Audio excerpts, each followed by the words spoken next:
अगर आप ट्रेडिंग करते हैं तो आपके साथ ऐसा कई बार हुआ होगा कि आपने पूरी रिसर्च करने और गुड सिग्नल मिलने के बाद ट्रेड लिया। ट्रेड लेने के बाद आपको प्रॉफिट भी दिखाई दिया, लेकिन लास्ट में आपको लॉस हो गया। अब मैं जानता हूं कि आपके साथ ऐसा हो ही रहा होगा, तो इसका मतलब साफ है कि आपको ट्रेडिंग करनी तो आती है, आपकी स्ट्रेटेजी में भी कोई कमी नहीं है। बस प्रॉब्लम यह है कि आप अपने इमोशंस पर कंट्रोल नहीं रख पाते हैं और आपके इमोशंस जैसे कि फियर, ग्रिड, प्राइड, इम्पेशेंस की वजह से आपको लॉस हो रहा है, जो कि साइकोलॉजी का पार्ट है। ज्यादातर वीडियो में इन सभी बातों को नहीं बताया जाता है।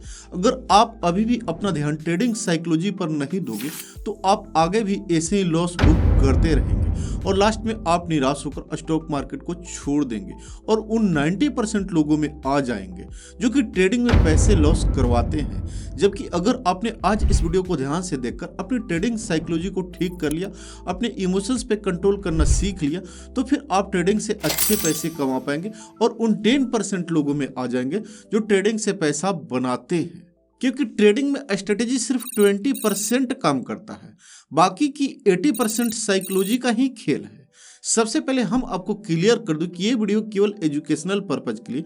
अगर आप ट्रेडिंग करते हैं तो अपने रिस्क पर करें और कभी भी लोन लेकर ट्रेडिंग न करें, क्योंकि इससे आप बहुत बड़ी मुसीबत में पड़ सकते हैं। ये बोलने के पीछे भी साइकोलॉजी ही है जो आगे आपको समझ आ जाएगा। इस वीडियो को हम 4 पार्ट में बनाए हैं, अभी आप सेकेंड पार्ट देख रहे हैं। अगर अपनी ट्रेडिंग साइकोलॉजी को इम्प्रूव करना चाहते हैं तो इस वीडियो के बाद फर्स्ट, थर्ड और फोर्थ पार्ट को जरूर देखिएगा। उसका लिंक आपको वीडियो के डिस्क्रिप्शन में मिल जाएगा, या फिर आप हमारे प्लेलिस्ट ट्रेडिंग साइकोलॉजी को चेकआउट कर सकते हैं। तो चलिए दोस्तों, ट्रेडिंग साइकोलॉजी के रूल को समझते हैं। दोस्तों, हमारा जो पहला रूल है ना, वो बहुत ज़्यादा ही इम्पोर्टेंट है, पर इसको बहुत कम ही लोग फॉलो कर पाते हैं। और जो लोग फॉलो करते हैं वो 90% लोगों को भीड़ से अलग होकर 10% की कैटेगरी में आ जाते हैं। और वह यह है कि आपको कभी भी लॉस रिकवर करने की नहीं सोचना है। अगर आप लॉस रिकवर करने की सोच रहे हो ना, तो इसका मतलब है कि आप बाइट हो और आप किस्मत के भरोसे बैठे हो। क्योंकि अगर आप लॉजिक के बेसिस पर जाएंगे तो आप कभी भी लॉस रिकवर करने की नहीं सोचेंगे, बल्कि हर ट्रेड को एक नया ट्रेड कंसीडर करेंगे। क्योंकि आपको एक ट्रेड से कितना प्रॉफिट हो सकता है इस बात पर डिपेंड नहीं करता है कि आपने इससे पहले वाले ट्रेड में कितना लॉस करवाया है। तो हर ट्रेड को नया ट्रेड कंसीडर करो और यह मत सोचो कि आपको लॉस रिकवर करना है। जो बीत गया उससे सीख लेकर आगे बढ़ो, और उसको अगर रिकवर करने की सोचोगे तो आपका डिसीजन बाइट होगा और इस वजह से आपको लॉस होने के चांसेस और ज्यादा बढ़ जाएंगे।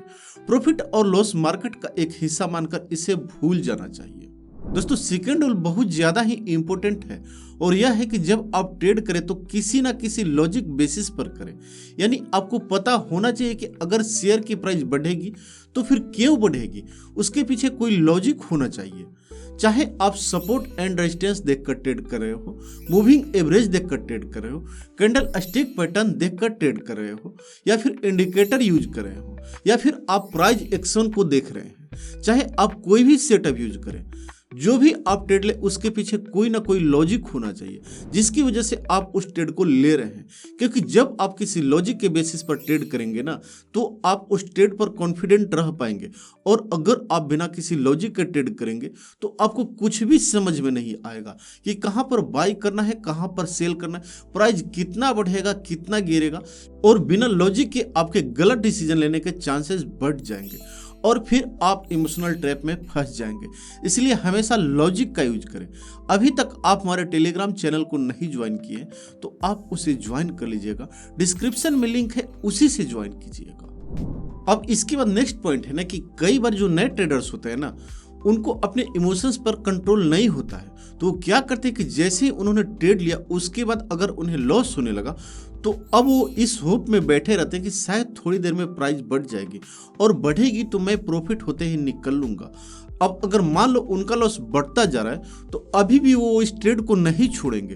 वो उससे इमोशनली अटैच हो चुके हैं। वो सोचते हैं कि कहीं ऐसा ना हो जाए कि बाद में प्राइस बढ़ जाए, इसलिए अभी नहीं बेचूंगा। क्योंकि उन्होंने फेस किया कि मैंने जैसे ही बाई किया उसके बाद प्राइस गिर गई और जैसे ही बेचा प्राइस बढ़ गई, तो इसलिए वो लॉस में भी उसी ट्रेड को होल्ड किए रहते हैं। और ये बहुत बड़ी गलती है जो कि आपकी साइकोलॉजी को खराब करती है, क्योंकि आज आप ये गलती करें तो आप कल भी यही गलती दोहराएंगे। तो आपको अपनी गलतियों को रिपीट नहीं करना है। और अगर आपको किसी ट्रेड में लॉस हो रहा है, आपके रिस्क रिवार्ड या फिर आपके सेटअप के अनुसार स्टॉक नहीं चल रहा है, तो फिर उसे जितना जल्दी हो सके स्टॉक से आप बाहर निकल जाओ। अगला रूल है कि आपको उतना ही ट्रेड लेना है जितना लॉस होने पर आपको कोई खास फर्क न पड़े। अगर आप महीने का 50,000 रुपये कमाते हैं और अगर आपको 2 से 3,000 रुपये का लॉस हो गया तो आपको तो दुख तो होगा, लेकिन इतना लॉस आप मैनेज कर सकते हैं। इसलिए अगर आप 20,000 रुपये महीना कमा रहे हैं और आपको अगर 10,000 रुपये का लॉस हो गया तो ये लॉस आपके लिए बहुत बड़ा होगा। ऐसे सिचुएशन में आप अपने इमोशंस पर कंट्रोल नहीं रख पाएंगे और उस लॉस को रिकवर करने के लिए आप गलत डिसीजन ले सकते हैं। इसलिए उतना ही रिस्क ले जितना आप मैनेज कर सकते हैं। इसके अलावा आप जानते हैं कि हम अपनी हर वीडियो में आपको बतलाता रहता हूं कि लोन लेकर कभी भी इन्वेस्टमेंट या फिर ट्रेडिंग नहीं करना चाहिए। ये बात बोलने के पीछे लॉजिक भी साइकोलॉजी ही है। अगर आप लोन लेकर ट्रेडिंग करेंगे तो कभी भी अपने इमोशंस पर कंट्रोल नहीं रख पाएंगे और जैसे ही आपको लॉस होने लगेगा आप डर जाएंगे और लास्ट में आप उसको सेल कर देंगे। इसलिए इस रूल को आप स्ट्रिक्टली फॉलो करें। अगला जो कारण है वह है ट्रेडिंग फोमो, मतलब कि उन्हें लगता है कि कहीं ट्रेड छूट ना जाए। इसी के चलते आप कहीं भी बाइंग या फिर सेलिंग का पोजीशन बना लेते हैं और फिर ट्रेड में फंस जाते हैं या कहीं कि ट्रेड में ट्रैप हो जाते हैं। ट्रेडिंग फोमो को समझने के लिए आपको एक सिंपल एग्जांपल से समझाता हूँ। एक गांव में एक बिजनेसमैन आया और उसने गांव के लोगों से कहा कि वो शहर से मंकी खरीदने आया है। जो मुझे मंकी पकड़ कर देगा उसे हम प्रति मंकी 100 रुपए देंगे। उस गांव में काफी मंकी थे, इसलिए गांव वालों अपनी सारी काम धाम छोड़कर बंदर पकड़ने की काम में लग गए। उस बिजनेसमैन ने 100 रुपए के रेट से 500 मंकी उसी दिन खरीद लिए। अब गांव में मंकी बहुत कम ही दिखाई देते थे। बंदरों की सप्लाई काफी घट गई। गांव वालों ने धीरे धीरे मंकी पकड़ने का काम बंद कर अपने काम में लग गए। ऐसा होने पर बिजनेसमैन ने फिर से ऑफर किया कि अब वो एक मंकी 200 रुपए में खरीदेगा। ऐसा सुनते ही लोगों ने फिर से बंदरों को पकड़ने में लग गए और बहुत जल्द बंदरों की संख्या में इतनी कमी आ गई कि अब बंदर दिखाई भी नहीं देते थे। तो लोगों ने फिर से अपनी खेती बाड़ी में लग गए। अब यहाँ पर देखिए, बिजनेसमैन अपना खेल शुरू करता है और कहता है कि अब से जो भी एक मंकी पकड़ कर लाएगा उसे 400 रुपये दिया जाएगा। पर मंकी की तादाद इतनी कम हो चुकी थी कि पकड़ना तो दूर, अब उन्हें मंकी देखने को भी नहीं मिल रहे थे। तो फिर उस बिजनेसमैन ने घोषणा किया कि एक मंकी को अब 500 रुपये में खरीदेगा। इस बार उसकी जगह मंकी खरीदने का काम उसका असिस्टेंट करेगा, क्योंकि उसे किसी जरूरी काम से कुछ दिनों के लिए आउट ऑफ कंट्री जाना है। उस बिजनेसमैन की गैर मौजूदगी में असिस्टेंट ने गांव वालों से कहा कि पिंजरे में बंद पड़े बंदरों को आप 400 रुपये में खरीद लें और जब उसका मालिक वापस आए तो उसे 500 में फिर बेच देना। फिर क्या था, लोगों ने अपनी सारी जमा पूंजी मंकी को खरीदने में लगा दी और उसके बाद ना कभी वो बिजनेसमैन दिखा और ना ही उसका असिस्टेंट। अब यहाँ पर हमने जो बिजनेसमैन शब्द का यूज किया है ना, उसका मतलब है स्टॉक मार्केट का बड़ा प्लेयर और असिस्टेंट से मतलब है मार्केट का ब्रोकर या फिर मार्केट की टिप्स देने वाली कंपनी या फिर न्यूज चैनल पर टिप्स देने वाले या फिर आपके अंदर का लालच जो आपको उन प्राइस पर स्टॉक खरीदने के लिए प्रेरित करता है। और गांव वालों से मतलब है हम जैसे छोटे ट्रेडर। दोस्तों, अगला जो कारण है वह है रिवेंज ट्रेडिंग, मतलब कि बदले की भावना के साथ ट्रेडिंग करना। दोस्तों, जब आपको किसी ट्रेड में लॉस हो जाता है या आपका स्टॉप लॉस बार बार हिट हो जाता है तब आप रिवेंज ट्रेडिंग मोड में आ जाते हैं और यह सोचते हैं कि बाजार बार बार मेरा स्टॉप लॉस हिट करता है और मेरा स्टॉप लॉस काटने के बाद फिर से ऊपर चला जाता है। ऐसे में आप यहाँ पर मार्केट से फाइट करने की सोचने लगते हैं।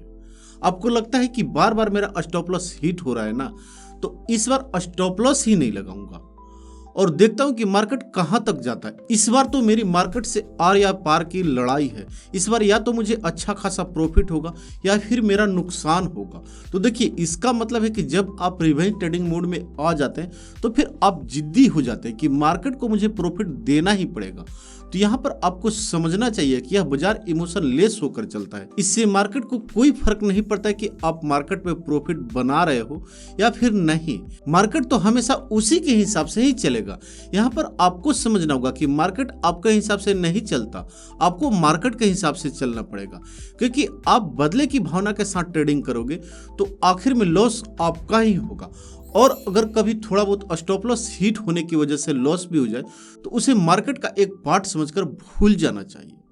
अब जो नेक्स्ट पॉइंट है ना, इसकी वजह से ज्यादातर लोग मार्केट में आने से पहले ही समझ लीजिए कि जिस दिन वो मार्केट में आएंगे उस दिन वो पक्का लॉस करवाएंगे, और यह पक्का होना है क्योंकि उनकी जो होप है ना वो बहुत ज़्यादा है। उन्हें लगता है कि मैं 10,000 रुपये से ट्रेडिंग करूंगा और 10 करोड़ कमाऊंगा, 50 करोड़ कमाऊंगा। तो चलिए ये तो लॉन्ग टर्म की बात है, लेकिन शॉर्ट टर्म में भी उन्हें 10,000 को 20,000 करना है। मतलब अपना जो पैसा है ना वो एक ही ट्रेड में डबल करना है। तो अगर आप एकदम से पैसे की ग्रो करने की सोच रहे हो तो फिर देखो मार्केट में आपको लॉस ही करवाना है। लेकिन अगर आप लॉन्ग टर्म में पैसा कमाने की सोच रहे हो और धीरे धीरे उस पैसे को बढ़ाने की सोच रहे हो तभी आप ट्रेडिंग में आइएगा। दोस्तों लास्ट रूल यह है कि आपको एक सक्सेसफुल ट्रेडर बनना है ना, तो आपको अपने हर ट्रेड को एनालाइज करना होगा। यानी कि आपने आज जो ट्रेड लिया तो आपको उस ट्रेड में प्रॉफिट हुआ तो शाम को एनालाइज करो कि आपको क्यों प्रॉफिट हुआ, आपने ऐसा क्या किया जिसकी वजह से आपको प्रॉफिट हुआ। और आपको अगर लॉस हुआ तो उसको भी आप एनालाइज करो कि आपने क्या गलती की जिसकी वजह से आपको लॉस हो गया। तो जब आप अपने ट्रेड को रोज रोज एनालाइज करेंगे तो आपको कुछ नया सीखने की रोज मिलेंगे और आप सीख सीख कर एक बेस्ट ट्रेडर बन जाएंगे। दोस्तों अगर आप इन सारे रूल्स को फॉलो करते तो बहुत हद तक अपनी साइकोलॉजी को कंट्रोल कर पाएंगे और अपने इमोशंस पर कंट्रोल कर सकते हैं, और उसके बाद आप एक सक्सेसफुल ट्रेडर बन पाएंगे। मैं उम्मीद करता हूं कि इस वीडियो से आपके नॉलेज में थोड़ा जरूर इंप्रूवमेंट हुआ होगा। अगर ये वीडियो आपके लिए हेल्पफुल रही होगी तो इसे आप लाइक कीजिएगा और साथ ही ऐसे और वीडियो के लिए इस चैनल को आप सब्सक्राइब कर सकते हैं।